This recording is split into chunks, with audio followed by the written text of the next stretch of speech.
মালিবাৰী সত্ৰত সৰ্পদংশনত শিশুৰ মৃত্যু। কামৰূপ জিলাৰ গহপুৰ মালিবাৰী সত্ৰত মঙলবাৰে সৰ্পদংশনত এটি শিশুৰ মৃত্যু হয়। সৰ্পদংশনত মৃত্যু হোৱা শিশুটিৰ নাম তাজনিয়া আখতাৰ, বয়স 7 বছৰ। দিনৰ 1:40 নিজে পানী খাবলৈ লওঁতে ঘৰৰ ভিতৰতে খুটে সাপে। কলা সাপে খুটে বুলি চিঞৰি পৰিয়ালৰ লোকক মাতে শিশুটিয়ে। লগে লগে শিশুটিক হেকৰা ৰাজ্যিক চিকিৎসালয়লৈ নিয়াৰ উপৰিও চিকিৎসকৰ বাবে বকুৰ সামূহিক স্বাস্থ্য কেন্দ্ৰত ভৰ্তি কৰে যদিও চিকিৎসকে মৃত বুলি ঘোষণা কৰে। এই শিশুটিৰ অকাল বিয়োগত পৰিয়ালৰ লগতে মালিবাৰী সত্ৰত শোকৰ ছাঁ পৰিছে। উল্লেখ্য যে গাঁৱলীয়া চৰকাৰী চিকিৎসালয়সমূহত সৰ্পদংশনৰ ৰোগীৰ বাবে এক শক্তিশালী চিকিৎসা ব্যৱস্থা প্ৰৱৰ্তন কৰিব লাগে বুলি চৰকাৰলৈ দাবী জনাইছে স্থানীয় ৰাইজে। এটা 40 মিনিটত তাৰমানে ঘৰত আমি কাম কৰি আছোঁ। সেইখিনি সময়ৰ মাজত আমাৰ এই থকা ঘৰত তাৰমানে হাল্লা চিল্লা শুনা পাইছোঁ।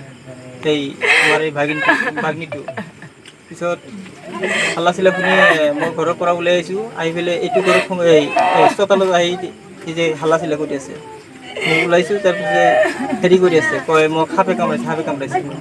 পিছত মই কি সাপে কামৰাইছে মই দেখা পাইছোঁ কলা সাপ।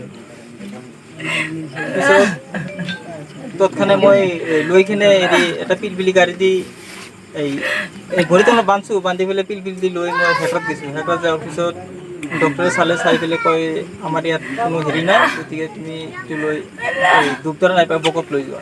পিছত মই ধূপধৰাৰ যাই পেলাই ৰখাৰাখি কৰা নাই, বকত লৈ গৈছোঁ। বকত যাই পেলাই ডক্টৰে চাইছে, হেৰি নাই, ঘৰত লৈ যোৱা বা বকত লৈ যায়। লিখি দিছে, মই সেইটো লৈ ঘৰত পাইছোঁ। মোৰ নাম আবুল হুছেইন, মোৰ ভাগ্নী। নাম কি?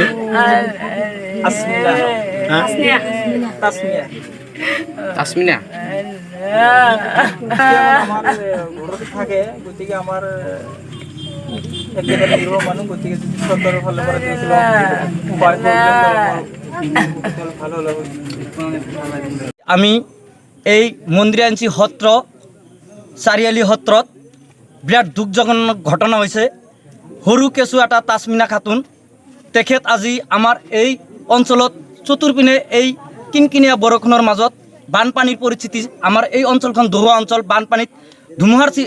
বানপানীৰ সৃষ্টি হৈছে। আমি বানপানীত ওলাব পৰা নাই, এনেকুৱা পৰিস্থিতি হৈছে। তাৰ মাজতে আজি এই তাসমিনা খাতুনক সত্ৰত, যিটো তেখেতে একদম নিম্ন শ্ৰেণীৰ পৰিয়াল, এই পৰিয়াল একেবাৰে দুখীয়া পৰিয়াল, বেলেগৰ ঘৰত কাম বন কৰি খোৱা মানুহ।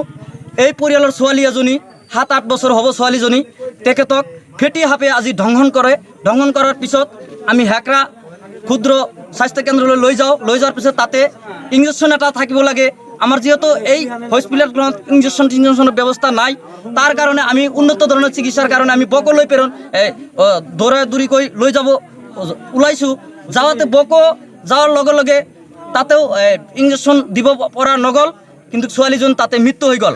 গতিকে মই প্ৰশাসনক এইটো অনুৰোধ কৰিম, চাওক য'ত ঘটনাটো হৈছে তাৰ পৰা 2 কিলোমিটাৰ বা 3 কিলোমিটাৰ ডিষ্টেঞ্চত এখন মেডিকেল হেকৰা হস্পিটেল, সেই হস্পিটেলত ছোৱালীটোক লৈ যোৱাৰ পিছত ডক্টৰে কয় ইঞ্জেকশ্যন নাই। ইঞ্জেকশ্যন থাকিলে কিজানি ছোৱালীটো ভাল হ'লা হয়। সরকারি হস্পিটাল থাকা সত্ত্বেও যাতে ইঞ্জেকশন না থাকে তার কারণটো কি, সরকারক একটু অনুরোধ জানাইছো যাতে ইয়ার ব্যবস্থা করে।